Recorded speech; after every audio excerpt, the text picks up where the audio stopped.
Hey guys, what's up and welcome back to another video. Today, and I'm so very excited, we're going to deep dive into this colourpop Aurora palette. I just used this for the first time on Saturday and I had such a fun time creating two different looks with it. So we're going to be recreating one of the looks today and I'm going to show you step by step exactly how I do it. And of course, part two of this video is going to be the in-depth review. So if you're curious about my thoughts, my experience, everything having to do with this palette, all the way down to the nitty-gritty, then be sure to stick around and get into that. And of course, if you love all things beauty, then be sure to go follow me on Instagram or Reddit because I post every single day around there and that's a great way to stay up to date on everything that I post. But yeah, I'm really excited to show you how to create this look, so let's get right on into it. So here's what the palette looks like on the outside. You have a very nice rendition of the Northern Lights, and on the inside, here's 30 shades of gorgeousness. This is a very cool tone color story and I love every little bit of it, and I just recently got this from my husband for Christmas. That's why I'm so very excited to use this. I've wanted this since it came out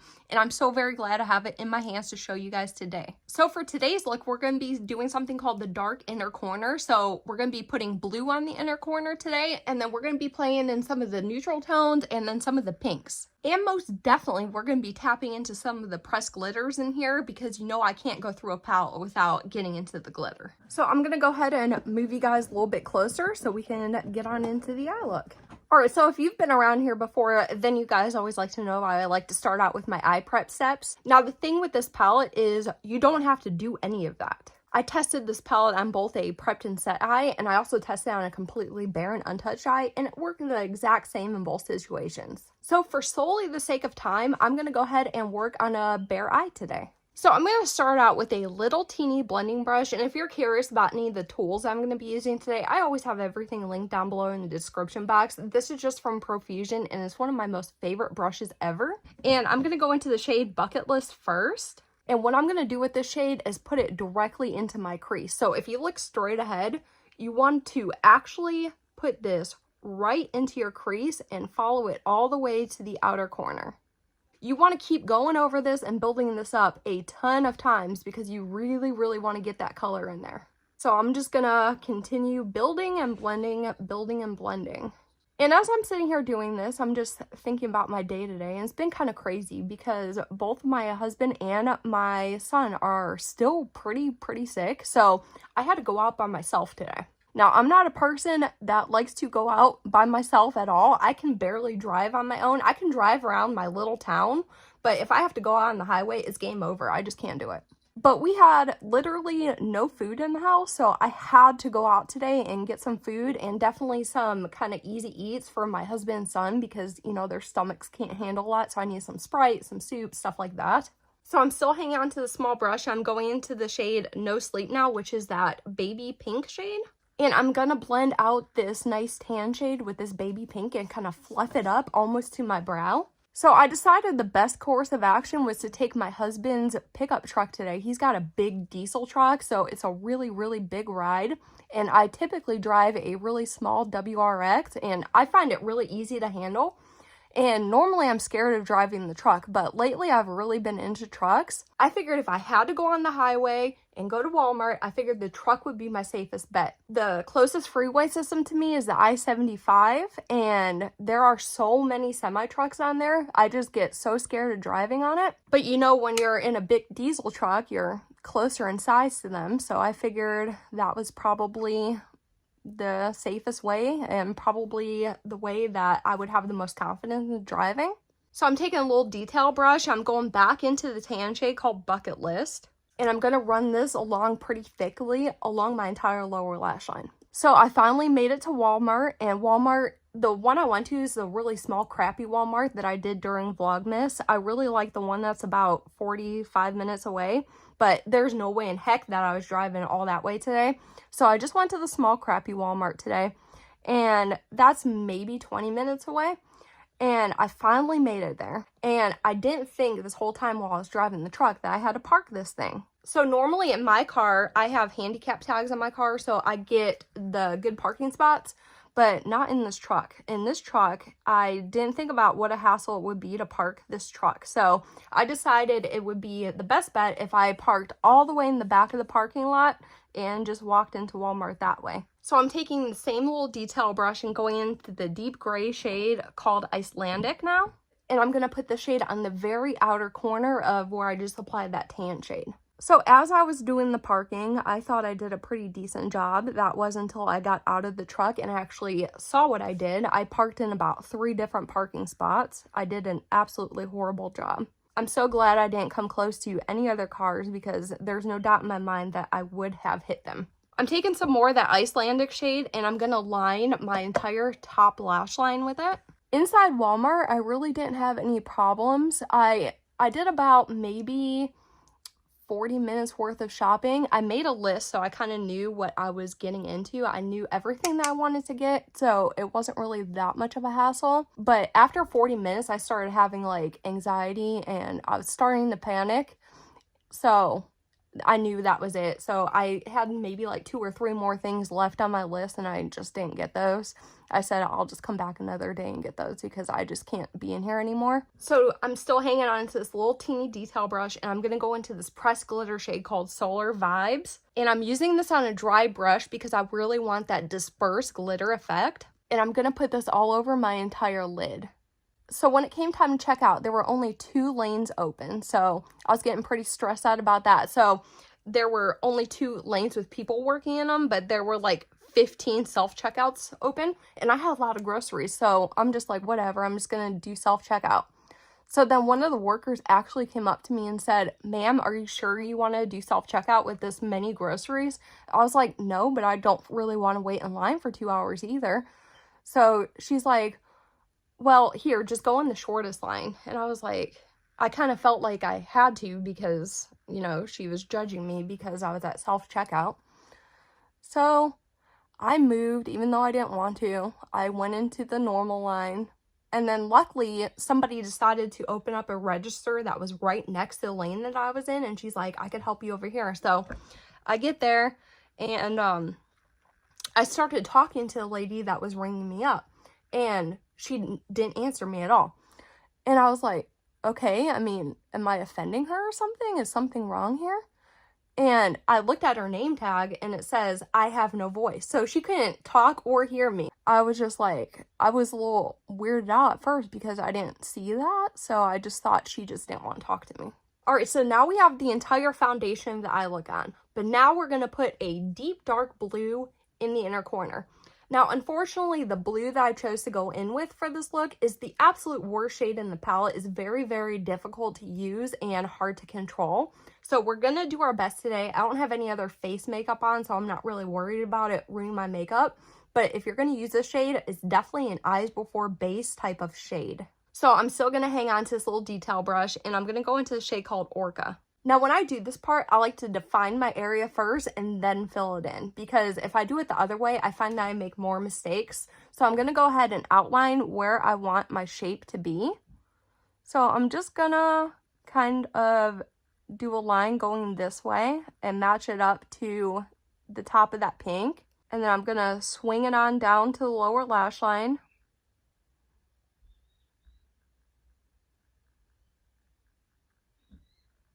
Maybe something like that. Maybe. So once I got it on there, I'm going to go ahead and try to fill it in. And you want to make sure you put all the pigment in the inner corner. And we're going to have to blend it the more outward that we go. So when we got home from Walmart, I was so lucky and happy because my daughter decided to put all the groceries away. So I didn't have to do that today. And that is one of the things that I hate doing. So she did all of that for me. And I was so happy about that, actually. We did get a ton of groceries. We spent like $400 at Walmart today. I don't know if I just bought a lot of groceries or if the food prices are just going up that much. I have no freaking idea, but I'll tell you that it's insane. So for this lower lash line, I like to take it about halfway because I want to blend it to match that smoky gray that we put on the bottom. There's no doubt in my mind that we're going to have to clean this up with a wipe or a cotton pad or something like that. So just do your best and kind of blend the edges if you can. Okay, I'm going to go get a makeup wipe so we can go ahead and clean this up, and I'll be right back. So I got my wipe, so I'm going to take my index finger and stick it in here so my nail's kind of protruding. And see all this mess that I got? The shadow is absolutely terrible. I'm going to go ahead and go around my shape and go ahead and sharpen this up and get rid of all of that fallout. I thought just a normal black eyeliner would look perfect for this look because it would just kind of settle everything down. So I just sharpened this pencil. So I'm going to go ahead and line both my upper waterline and my lower waterline. And lastly, I'm going to take my Jasmine Beauty mascara. And you know, this is my mascara for the month. And I actually really kind of like it.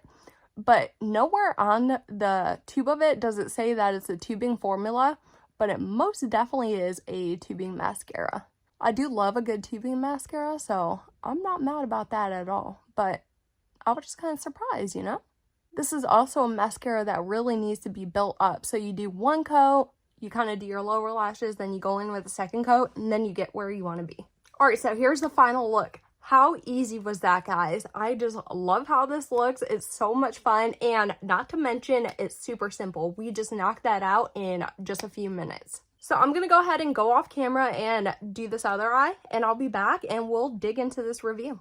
Alright guys, we're ready to review this ColourPop Cosmetics Aurora Struck palette. Now, like I said, we're going to get into the nitty gritty of this palette, so if you want to hear all the information that pertains to this, then be sure to stick around. So the first thing I always like to talk about is the palette's packaging, and here, like I said, you see the Northern Lights, and I think the outside packaging is a good idea of what you can expect to see on the inside colors story. So here's the outside colors, and then here's the inside colors, so it's very, very similar. And then inside, you're going to get a beautiful layout of 30 different shades, each one weighing 1.1 gram each, so that is just slightly above the average amount per pan. Each shade in here is magnetically removable, so if you want to rearrange them or just take them out, you are well able to do so. This palette also does contain pressed pigment, so if you're sensitive to those or you just don't want to use them, then just please be mindful of that. What's really cool about this palette is you get exposure to 4 different ColourPop unique formulas in here. You're going to get 11 different mattes,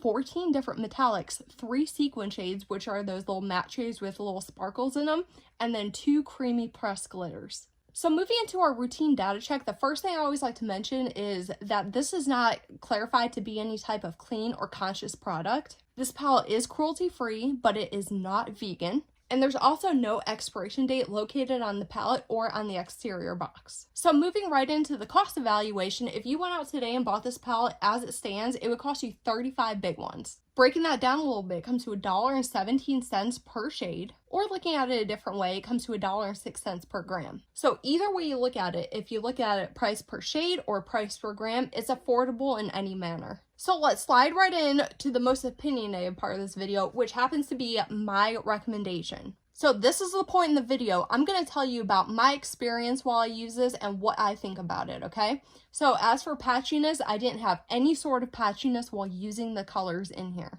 The longest I've worn eye look coming from this palette is 7 hours straight, and during that time, I didn't notice any creasing, but I did notice a significant amount of wear and some color fade off. I also did have some noticeable amounts of transfer. As far as staining, although these are pressed pigments in here, I didn't have any staining even with the deeper shades in this palette. Now getting into blendability, I said this in the beginning of the video, but I do want to reiterate that you do not have to use this palette on a prepped and set base. You can use this on a completely bare and untouched eye and it works just as fine. Now regarding kickback and fallout, this palette is very complex because some of the shades in here don't have any kickback while others have massive amounts of it. So it just depends on what shade you're going to use. But just due to that, I highly recommend doing your eyes before your base because some of the shades in here do have really small specks of mica in it, and those are base ruining shades. And by that, I mean they don't easily dust away with a brush, so you're definitely going to want to get your eyes done before your base. Now, as far as my critiques about this color story, I do really like the shade range in here. You got some light options, there's some definite midtones in here, and you got approximately 9 options for depth, which gives you so much versatility. You can have unlimited creativity with this palette right here. So as far as shade redundancy, when I was playing with all these shades, I noticed 4 sets of repeat shades. So that means 8 shadows in here look very similar to one another, and I would use each shade in the same look using it the same exact way. I don't believe that all 8 shades are necessarily warranted in this color story because you could have put different shades in, that kind of made a little bit more sense. So breaking down the numbers, this palette leans 63% non-matte heavy. So if you'd love a shimmer heavy palette, this is the one for you. I prefer more matte heavy palettes, but I'm okay with this one because it's not extremely shimmer heavy, but you know, it's up there. I also want to point out two dud shades that I found. The first one is a shade called Radio Waves. This is technically a metallic formula, but it does not perform like any of the other metallics in this palette. It is very, very stiff. It's very hard pressed and it's very difficult to pick up any sort of product either on your finger or on a brush. And the other dud shade is this shade called Orca. This is a matte shade, but it is so powdery and flaky and is very uncontrollable. I don't know if you can tell through the camera, but I just got this palette and I've already hit pan on this shade.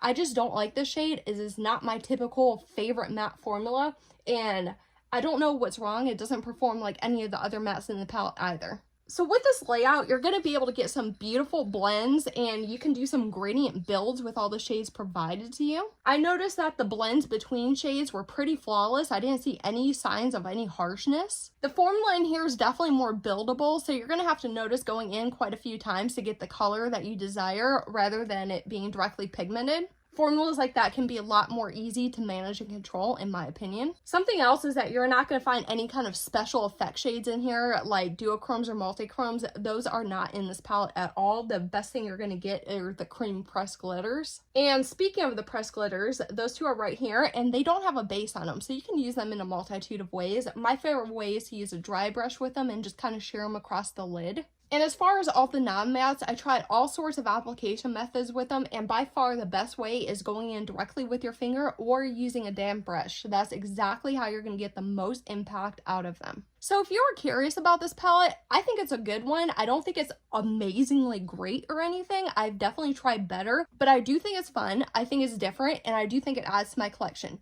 I, of course, have 3 reasons why I recommend it, so here we go. My first reason is that you do have access to a variety of ColourPop textures. They didn't skimp on the textures. You get 4 different unique formulas in here. So if you've been wanting to try a lot of different ColourPop things, this is the way to try it because you get all of that in here. My second reason is that there's no thought to any looks that you're going to be creating out of here.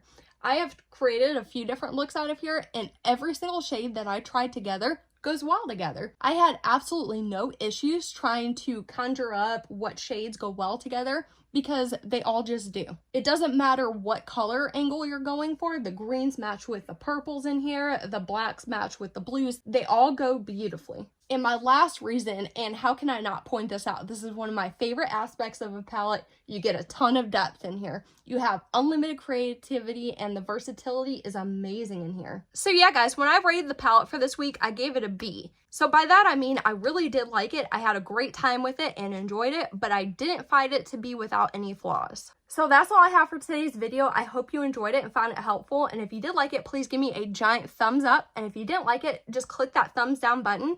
And until next time, guys, bye.